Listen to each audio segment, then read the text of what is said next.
Sa mga friends, ito syempre, dinner naman na. Happy hour tayo. Sabi, lahat na lang ng kinakain na namin, sinishare ko sa inyo. So, we are going to have dinner here. Yan, si Madam Dami. Isa pang Madam Dami. Ito ang aming dinner for today. Appetizer pa lang yan.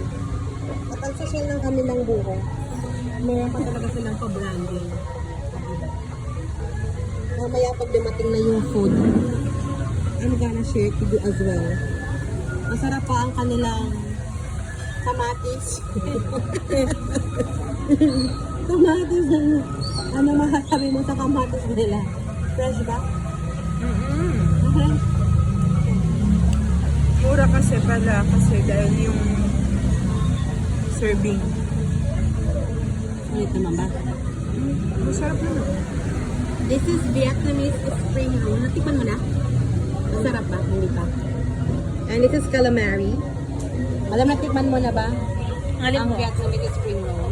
Masarap ba siya? So later mga my friends, pag dumating ang main dish, I will let you know. Ayan mga ma-friends, simot na ang aming appetizer.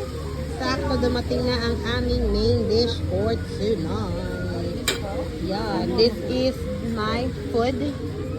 Balinese pork daw. Tapos kay Jo ay, ano sa'yo Jo? Beef rendang. rendang.